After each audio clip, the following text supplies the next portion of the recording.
Hi everybody, it's me Jill and welcome to Jill Informed. This is the recap of The Real Housewives of Salt Lake City, Season 3, Episode 16, The Reunion Part 2, and you guys, the final part of the reunion. Yeah. Like the present you weren't expecting on Christmas morning, Bravo has decided to make the reunion of Salt Lake City into just a two-parter, not a three-parter. So we're wrapping it up, guys. I hate to act like, I hated this whole season because it wasn't all bad. I mean, there was certainly stuff going on with Shah, right? The one person who did not have to dig for a storyline. Do you hear that, Housewives? Okay, you could learn from Jen's example. Just commit a felony. It worked for Teresa Giudice. And speaking of Teresa, if you guys are seeing this on the day I posted, tonight is episode 1 of The Real Housewives of New Jersey. Season 13 is starting tonight. So, as those of you who know me know, I don't spend a ton of my free time doom scrolling Real Housewives stuff on social media. I just don't. But you would have to be living under a rock not to know that there's big drama going on between Teresa and her brother and Melissa, and a lot of negative stuff about Melissa. I guess a couple of the new housewives might be former friends of Melissa Gorga, emphasis on former. So I don't know. I think there might be a lot going on. This could possibly be the last season for Melissa. I don't know. I don't have a dog in that fight either because I kind of hate them all, but, hate them in a way that I love watching them. It should be interesting. I don't know, Jersey, were they filming over Christmas? Are we going to see the fake Cartier bracelets that Louis bought for Teresa's daughters? I don't know. But I'm here for all of it. I'm super excited about next week. And I hope you guys are here for Jersey the way I am. All right. Enough about that. Let's get to the business at hand. Barbie scissor kicks. Yeah. We left last week on the cliffhanger of did she or didn't she? As you recall, Angie K had alluded to the fact that some people are saying that there were sexual relations going on between Heather and Jen, and then Jen beat the shit out of her. 1 minute you're Barbie scissor kicking, and the next you're just punching the living daylights out of your partner. I really don't want to ask too many questions about Angie K's marriage, but, the questions are kind of asking themselves. Anyway, Heather says, Angie, you've known her for 20 years. You think we had a sex act? Sex act. And Angie K, and she's got a point. She goes, girl, there's a lot I don't know about Jen. I don't know things about your sexual life. So then Whitney, in an effort to be helpful, says, it's probably just because of your behavior on the bed. And Heather's like, great, to add insult to injury, now I'm involved in some sexcapade while I blacked out.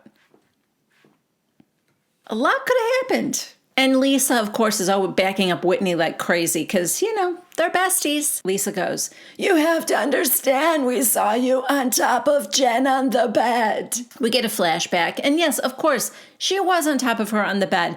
But, if that's an indicator of sex going on between housewives, then I would say 85 to 92% of all housewives are lesbians. Secret or otherwise, because a lot of that goes on.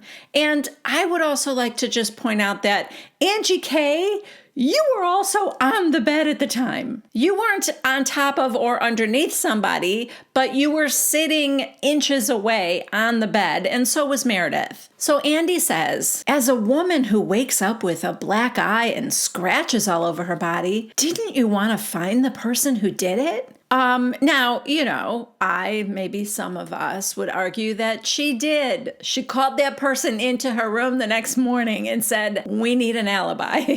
But what happens now is Heather gets very tearful and quiet. She's been this way pretty much the whole reunion. Sort of this, I don't have any fight left in me kind of thing. And she says, I kind of felt like I was drinking. I blacked out, and whatever happened to me, I deserved it. And again, with the shame and embarrassment stuff, Andy's like, That's terrible. Well, Heather, I'm glad you're safe at least, despite all the confusion. And I hope you give yourself a break. It's not worth this shame spiral you're going through. Yeah, time out. I'm not buying this. She did not act like someone who was embarrassed and ashamed. If you were so shameful about blacking out, then just tell people you didn't. Don't call Jen in to help you with a story. You're a smart girl. If you think, oh my God, I blacked out, I have no idea what happened, and I don't want anyone,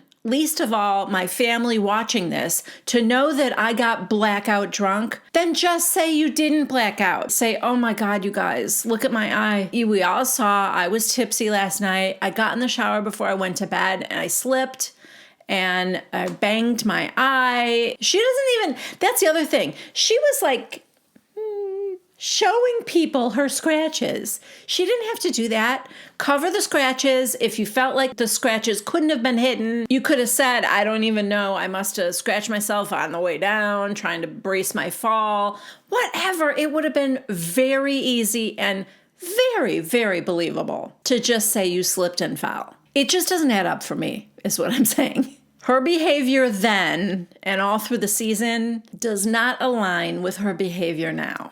Oh, and just like that, it's time to say goodbye to Dana and the Angies. Never to be seen from again.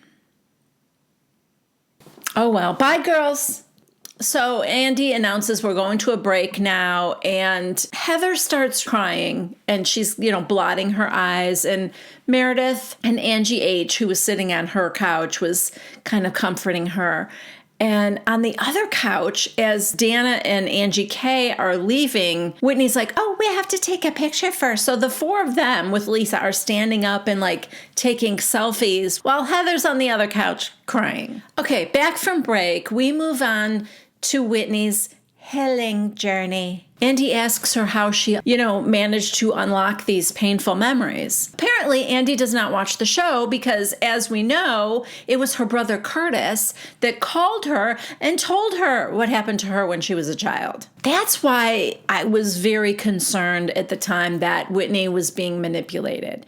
If not by Curtis, and I don't think he would, I don't think there's any motivation for him to want Whitney to think that she was abused as a child. But remember, Curtis was in therapy of his own. That's where he uncovered it, maybe his own abuse, and then in having those memories come back, he remembered that Whitney was also abused. We do know Whitney has blocked out a major chunk of her childhood, 7-8 years. So it's possible, but I have heard of some therapy being not on the up and up and getting people to have these false memories. And in general, I'm just a little cautious of it. But in particular, I'm cautious of this not even being Whitney's therapy. This was her brother's therapy that it got brought out.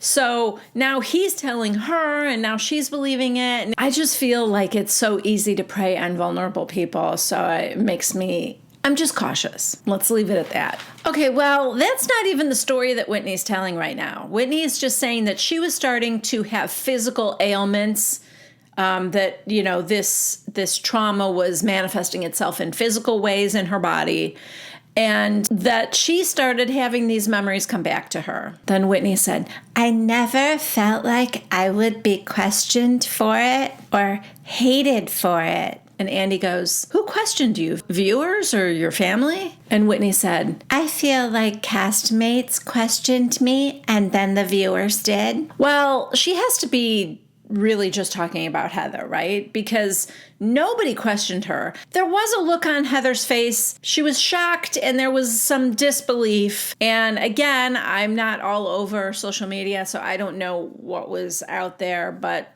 maybe people were saying, yeah, I'm with you, Heather. That seems suspect. Or maybe the way I was suspecting that. Although I certainly don't hate Whitney for it. And I'm not even questioning Whitney. I guess I'm questioning her brother or the therapist. I don't know. Do you guys understand what I'm trying to say? If Whitney came to this realization on her own, then that feels different to me. But I feel like she was told you were abused when you were a child. And I think because she's so vulnerable, she believes it, which is not to say that it didn't happen, because it totally could have. Listen, there's a reason why she blocked out chunks of her childhood, right? So I certainly think it's possible, unfortunately, that she was abused. And who was it that remembered something happening in the bathroom? Was that Whitney's own memory? Or was that because the person saging her house had some bad mojo moments in the bathroom? I can't remember what came first. But I mean, look, none of it's good. And I feel for Whitney, though. I'm not judging Whitney. My heart goes out to her. So Andy asks, Heather, do you think that given the way your friendship has been going this season, do you feel like you were able to support Whitney the way you would have if you two had been in a better place? And Heather said, no, because we never discussed it off camera. And Whitney said, well, when I was accused of being sloppy and making the whole thing about me and Arizona, why would I ever attempt to talk to you again about it? Then Heather says, I don't even understand Heather's reply. She's like, I didn't realize that's what we were talking about. I'm horrified that you would ever think that I would dismiss your feelings like that. But you did dismiss her feelings. You did say that in Arizona. You made this whole thing about you and your childhood trauma when it was supposed to be for Jen Shah. Yes, let's celebrate Jen Shah. Forget about your childhood trauma that you're just discovering. There's a viewer question asking Whitney if she has spoken to her abuser since this discovery. And she just said no. It's got to be her dad, right? I was rooting for him season 1. And I felt really bad that Whitney got sort of hopeful, you know? Whitney and Justin paid for like rehab and probably gave him a lot of money for other things as well. And then he just kind of flaked on her, right? Didn't he stop talking to her for some reason? So yeah, that guy's a mess. And she's better off really not having him in her life. And it's probably for the best that he's not around her children. I hate to say that. Okay, now we get a montage of the rise and fall of, fall, I guess, of bad weather. We talk about the sex for jazz tickets conversation that happened in Arizona. It was either Andy or a viewer question asking Whitney if she wasn't drunk, would she still have had that conversation, like fighting Heather on, you were there, Heather. You know what Angie H said. Whitney says yes, she would have had that conversation, but if she wasn't drunk, it wouldn't have been sloppy and she wouldn't have gotten like messed up with her words. Because when you're going up against someone who's a master debater, it's hard. And Andy goes, who, Heather? Whitney, yes. Heather goes, ooh, thank you. Don't be smug, Heather. Aren't you still embarrassed and shameful? Did you forget? That was your persona for the reunion? Viewer question, Heather, when you say if you choose to recuse something from your memory, that's your right, is that your way of saying that you did hear the rumors about Lisa? Heather goes, no, I did not hear the rumor that became the big flame. I did hear rumors when I first got to Arizona. Then we see a flashback of her and Whitney sitting on the bed in one of their rooms. A viewer asks Heather why she doesn't give Whitney the grace that she gives Jen for doing things that are way worse. Andy said, Whitney, do you think that Heather holds you to a higher standard than Jen? Whitney's like, absolutely. And Heather goes, definitely. I hold her to a much higher standard. Heather now admits that Whitney's new friendship with Lisa has possibly clouded her judgment. And Lisa goes, my question is this, Heather. Like, you and I were like working on our friendship.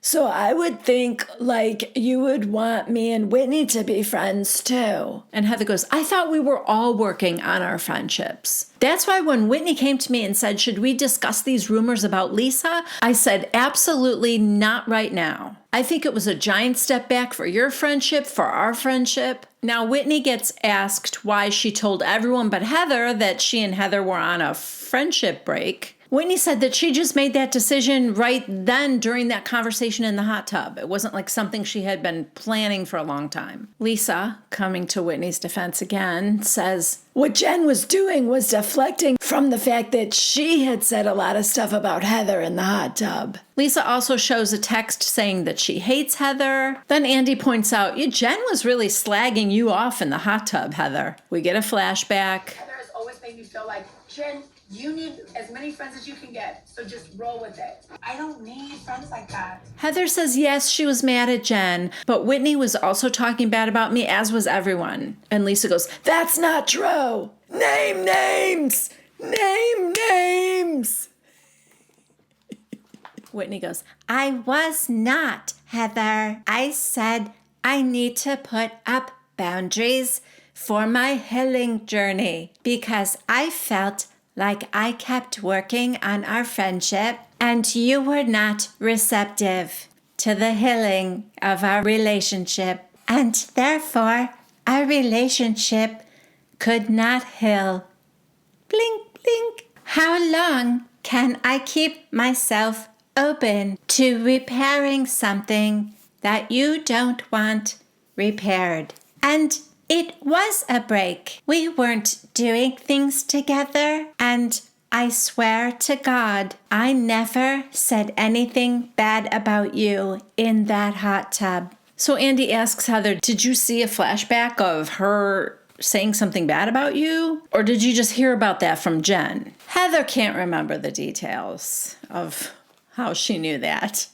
Of course. It just felt like a betrayal, she said. Andy, and did what Jen say feel like a betrayal? Heather, yes, absolutely. We're back to the quiet Heather. And Whitney goes, but you texted her after and not me. And Heather goes, well, we already knew where we stood after BravoCon and your podcast. Then we get to see clips from both. You decided that you just were going to dump me as a friend. I'm no longer going to hold back. Whitney goes, well, you were the one that turned on me at BravoCon. But I want to say about Jen, Heather cuts her off. I don't want to litigate Jen. She's not here. And Lord knows Jen's already been litigated enough. Am I right? But also, oh my God, that doesn't give her a free pass. Get her on the phone. Call now. She's standing by. Whitney's like, because she was so nasty that day. Lisa, corroborating Whitney's story, of course, she would say, my lawyers f***ing hate Heather. Sharif hates Heather. And we shut it down. Heather's like, okay, well, Jen's a horrible person. I love that that's Jen's defense. Your Honor, we can't expect more out of Jen. She's horrible. She can't be expected to do the right thing. Heather's like, what do you want me to do about it? Gee, I don't know, Heather. How about be more angry with her than you are Whitney? How about that? Whitney said, I'm just saying you care more about Jen than me. And Lisa goes, you even said at the Marilyn Monroe dinner that you were a ride or die with Jen to Whitney, who was asking you to hear her feelings. Heather's like, I'm not using that term ride or die anymore. Oh, well, thank God, because you never really understood the meaning. So that's good news. There's a viewer question, and Andy says, we've been getting this a lot. A lot of people think that there's been something off with you this season, Heather. Yeah. We've been thinking it too, right? Is there something going on off camera in your life? Heather just says it's just been a lot of heavy topics. Childhood trauma, friends being charged with felonies, going to prison, adultery. I'm writing my book and I have to visit a lot of my childhood stuff. And, it's just made me very emotional and less stable and less amenable to being a good person. Andy says that, yeah, because to me, and this is just my impression, he said, but the first 2 seasons, you were like the epitome of the own it girl. But this season, it was hard to follow your train of thought. Heather agrees. It was hard to follow her train of thought. Meredith just woke up. This is how you know somebody did nothing all season. Meredith, no storyline of her own this season. And it's apparent at a reunion when there are huge chunks of time when you don't even hear from somebody and there's only 4 ladies there. Meredith might have dozed off. Maybe she wasn't even there because there was a tight shot on Heather. She could have been, grabbing a snack, taking a quick bath with Seth.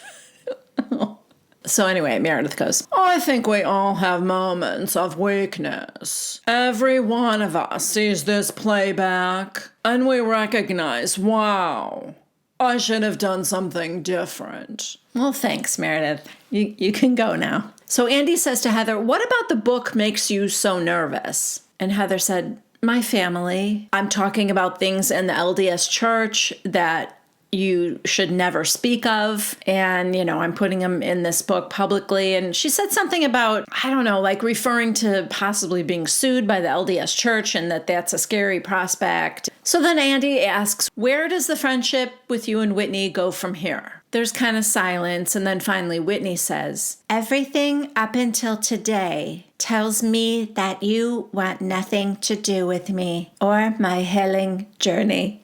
So Andy looks at Heather and he said, do you? Heather, I don't know. What? She's like, I'm sitting here, I'm listening, I'm trying to receive it. You're not the big victim here, Heather. What exactly did Whitney do to you? Other than she got very upset that you wouldn't admit that you were there when Angie H. gave that information about Lisa and the troll. I guess I don't understand what is causing Heather to have to really think this through if she's going to let Whitney back in her life. Okay, so they take a break. It's 2:40. They haven't had lunch yet. And so the ladies go to their shared trailers. And in Meredith and Heather's, Heather says, I didn't think it would go that hard that fast. Meredith says, yeah, both of them, guns blazing. I don't know. Look, in a weird way, and I never thought I would say this after Lisa's hot mic rant, I feel like Whitney and Lisa have more to be angry about. So yeah, they're coming in guns blazing because they want answers. Both of them have apologized for stuff, probably multiple times. And both Heather and Meredith seem to be doing this, I need time, I'll see if I forgive you kind of a thing, or sort of making them jump through hoops. I don't know what's going on, but I don't think I ever thought I would be Team Whitney and Lisa, but if the other team is Heather and Meredith, I think maybe I am. In the other trailer, Whitney says to Lisa, she's playing the victim card. She knows everything that she's done, but she's coming in acting like everything we've done has been to her. And Lisa goes, and it's hard because she's so subdued. It's like, who is this person? Yeah, she is. And she makes herself very small and quiet and tearful, and she's embarrassed and shameful, and it's weird. And except for that one time that she slipped and forgot she was playing that role, and she goes, oh, thank you. I think that there was that one little slip where she forgot that she was full of shame and embarrassment. Okay, now we are back with the husbands, and the cameras are rolling, but we haven't started yet. And Seth asks Meredith, can I sit closer to you? Meredith, who's just scrolling through her phone, goes, no. Which was kind of funny. Until then, a minute later, turns out Meredith was right, because a second later, the producer is telling John to scooch over away from Lisa, like he was sitting too close to Lisa. Okay, so now it starts, and the first viewer question is for Justin, and they just said that, they were sorry to hear about him losing his job, and what has he been doing since? The answer is, I guess, that he's been less anxious. So, nothing?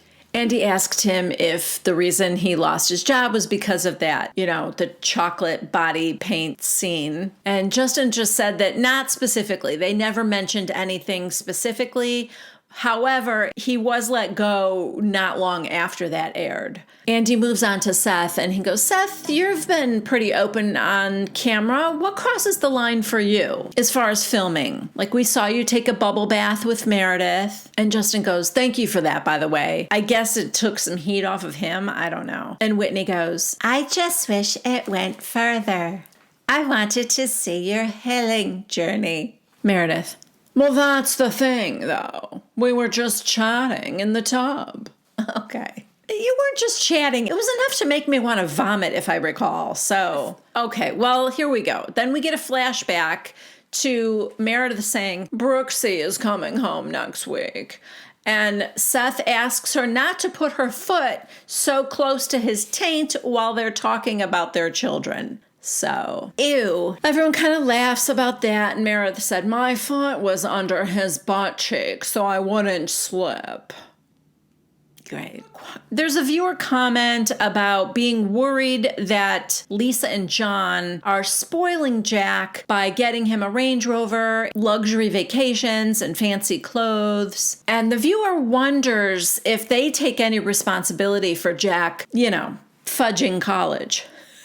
John, no regrets. He's a great kid. He's very helpful around the house. Lisa said, he's very responsible. Since 6th grade, he's always gotten himself up for school. And he manages his work and his school schedules. There's a viewer question for John and Seth about their wives' strained relationship. Seth says that he doesn't like confrontation, and so he was very uncomfortable at Sharif's birthday party when Lisa approached him. Lisa said, it was hard for me too, and I definitely didn't want to make it awkward for Seth. But I definitely wanted him to know that I was sorry. Viewer question for John. How did you feel when you found out that Meredith was involved in the rumors about Lisa's infidelity? John says it was hurtful, but that he just took it as a crusade to retaliate toward Lisa. Andy asks, Seth and John, do the two of you realistically think that you can be friends if your wives aren't? Seth, I have a lot of friends where Meredith is not friends with their wives. So I would say, yeah. John, the hard part is watching the two of you make fun of Lisa. Whoa,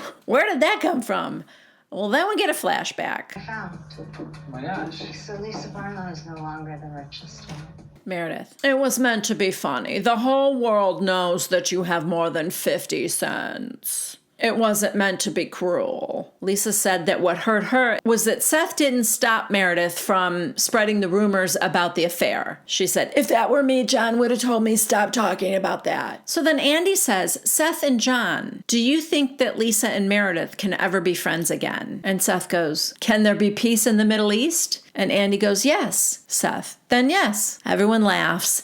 Justin says, I think I can help you too, though. I can bring you back together. And Andy goes, how? Justin, I just know them. We're all the same person, supporting our wives. Everyone's confused because this is supposed to be, can Lisa and Meredith become friends again? And then Meredith mouths, does he mean them or us? Then finally, Justin understands that the question was, can Meredith and Lisa become friends again? And then Justin just said, I can bring them together too. Everyone laughs again, and we say goodbye to the husbands. Oh God, not a moment too soon. Justin was getting squirrely at the end there. Okay, now we talk about Jen. We get a montage of her claiming her innocence all season long, and then pleading guilty. Andy asks something about filming being hard for Jen while all this was going on. Like, was filming also making that an issue for her? And Heather said, it's almost like, she got arrested on the show. All these charges came at her while we were filming. It was almost like it wasn't real. It was all part of the show. Reality kicks in when the cameras go away and you're just left with your life and it's in shambles. Then Whitney's like, it was like Jen almost became idolized for it. Did she? By whom? I didn't idolize her for it. Maybe she means that, everyone was wanting to go on a girls' trip for Jen, and Jen should get the best room because, she's going to be living in a cell soon. Stuff like that. I don't know. I don't think any of us idolized Jen Shah. So then Andy says, Meredith, season 2, you couldn't stand to be around Jen. And you said you knew something was off when she got arrested. Season 3, you did a 180 and completely stood by her. How do you justify that now that she's pled guilty?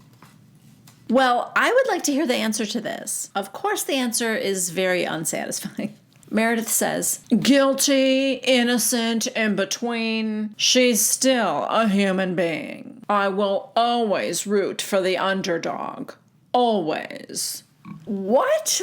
I'm sorry, the elderly are the underdogs in this story, not the owner of the company who got caught in a fraud scheme and pled guilty. I'm sorry, in what universe is Jen Shah an underdog?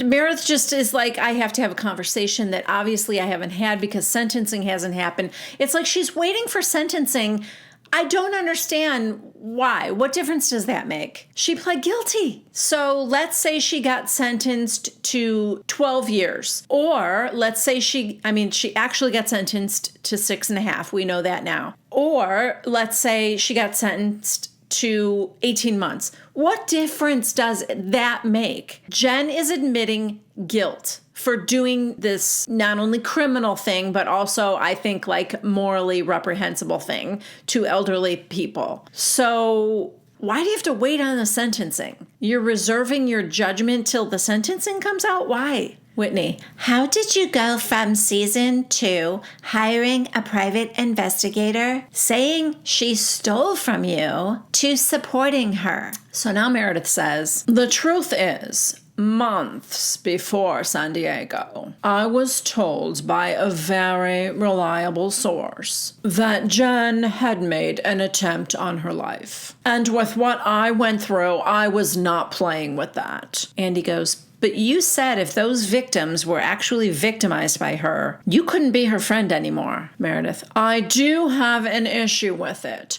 But on the flip side, I also don't think she should die. Okay. Andy goes, nobody is suggesting that she should die. We're trying to parse out, Meredith, I understand. But when somebody is in a mental state and already made an attempt on their life, they feel alone and unsupported, and I know where that leads to. Okay? And I don't care what you think of me. Andy says, I'm just trying to understand your justification for what you said before about her being a felon, a criminal, whatever you want to call it. Meredith, I have a lot of things I'm trying to reconcile. I need to wait for sentencing. Why? Andy, she pled guilty. Thank you. She's facing 10 plus years in prison. And you're just nothing? Just monotone? Meredith, no, I wouldn't say I'm monotone. Oh, sweetie, you're not monotone on anything. Andy, you have no feelings about this whatsoever? Meredith, I think it's absolutely terrible and gut-wrenching. I can't speak to anything regarding her innocence or guilt, though. It's just not my place. Okay, but she spoke to her guilt, though. She did. She said, I'm guilty in a court of law. Andy goes, you had a lot to say about it when she was arrested. Lisa, and after, she wasn't invited to parties, and if she was there, then you didn't want to be there. Andy is like a dog with a bone. Seriously, he will not let up on Meredith. I've not seen him this like tenacious on anybody. Usually I'm frustrated because he'll like just say, okay, let's move on. And we never really like got to the answer, but for some reason, he is going after Meredith for flip-flopping and being in defense of Jen. I mean, obviously I'm here for it. It's just funny to me. Andy goes, it's just so weird that she pled guilty and now you have nothing to say about it. Are you scared of her? Yeah. Are you scared she's coming after you for saying something about it? So Meredith goes, no. And if I was, why would I come after her last year? In my view, I am not the judge. But she pled guilty. This is the sticking point that I can't get past. She is saying that she knowingly did these things to these poor people. Surely you have an opinion about that, Meredith. I mean, I'm certainly judging that criminal behavior. There's a viewer question asking, do any of you think that Jen believed she was innocent? Heather and Whitney both seem to think yes, she did. Then they say, Whitney says, I don't know why you would sign up to be on Real Housewives or any reality show, because it was happening when she signed up for the show. The investigation was already underway, I guess. Meredith says to Andy, the sealed indictment was on the day that you announced our show at BravoCon. So I don't know if you guys remember, so this was 3-4 years ago, that at BravoCon, I think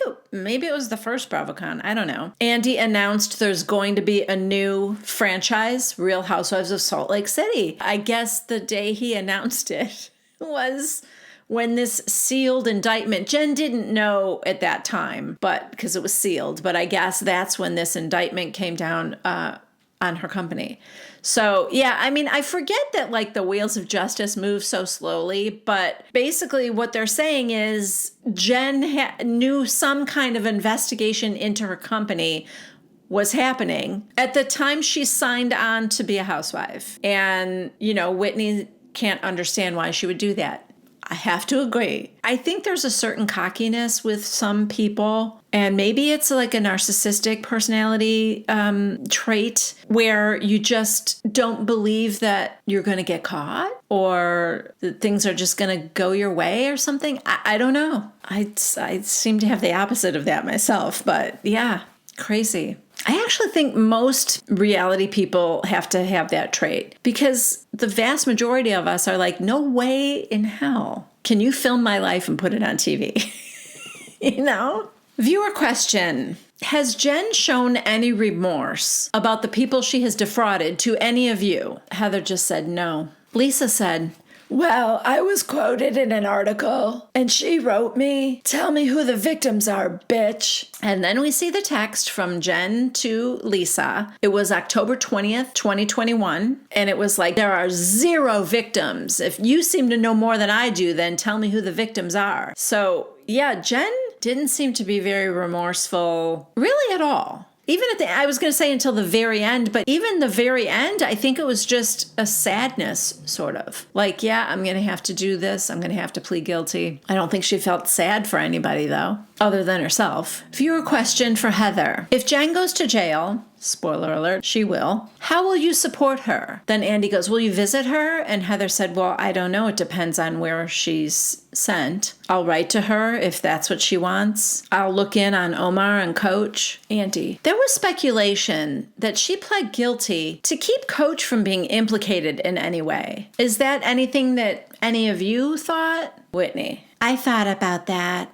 Sharif is a lovely person on his own healing journey, but he's always so on, and it always struck me like too good to be true. And he goes, do you think that he had knowledge and is possibly letting her take the fall? Whitney, possibly. It's a theory, a possibility. Lisa, it's possible. They had to file taxes together. Heather, I don't know the first thing about their relationship. I think it's like, pulling a thread. Why does Heather not know the first thing? I mean, the first thing about Jen and Sharif's marriage or relationship. Haven't they been friends for a long time? I just think it's weird to say, I don't know the first thing about their relationship. What she does say is, I don't think that you could be so supportive if you knew she was implicated. Like he wanted to read every single document. So Lisa said, didn't you think that Sharif might know when we first met? You brought up like when we had lunch, how could Sharif not know? So Heather thinks it was financial.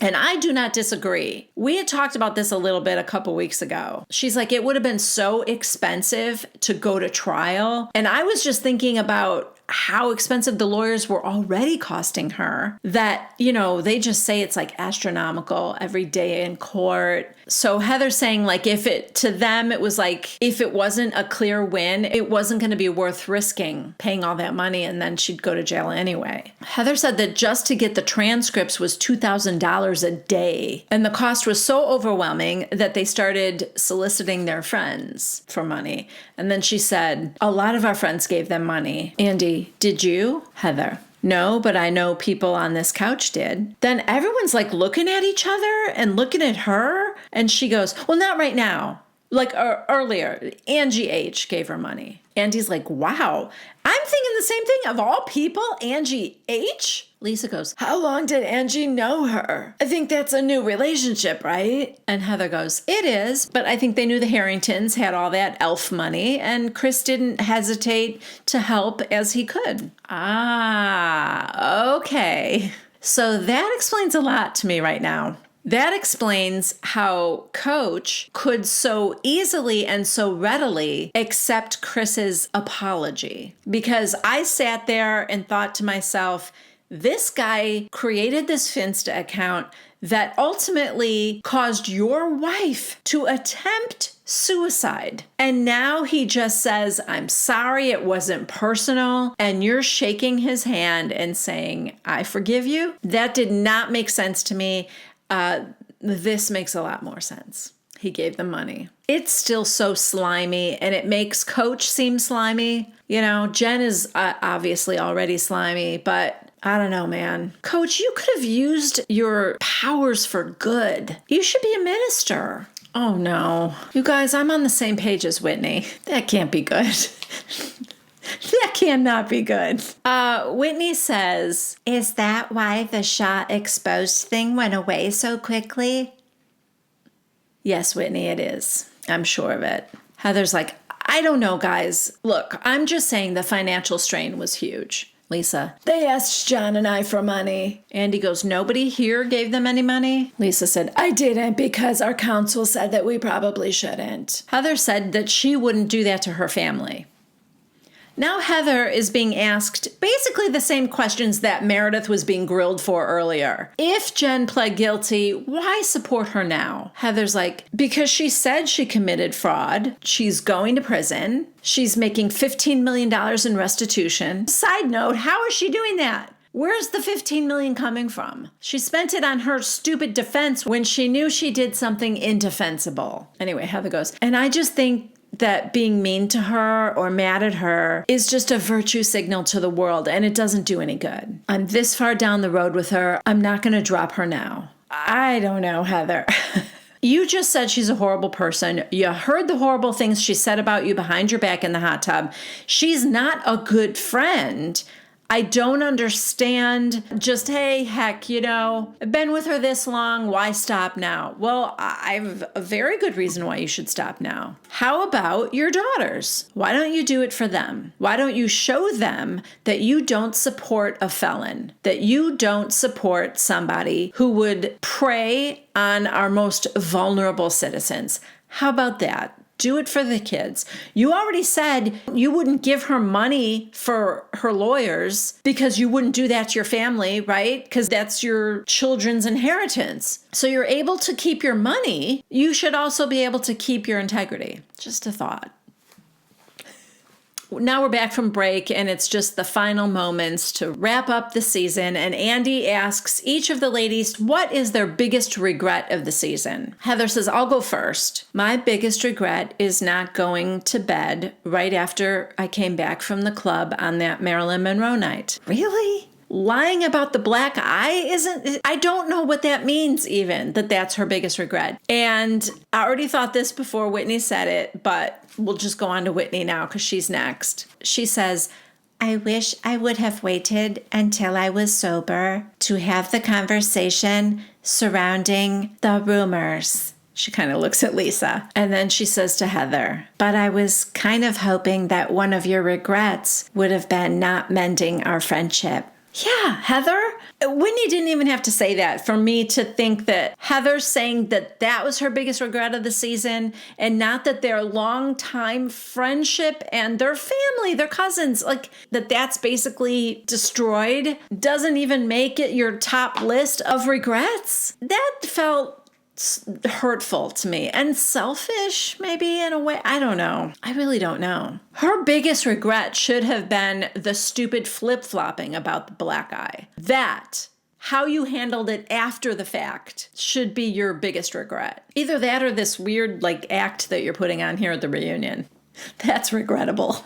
Okay, we move on to Meredith. My biggest regret is not being more clear and careful with my words. Okay, stupid, number one. Number two, I love that nobody asks her what she means by that. Andy doesn't ask. Nobody asks. What are you referring to? And I love it.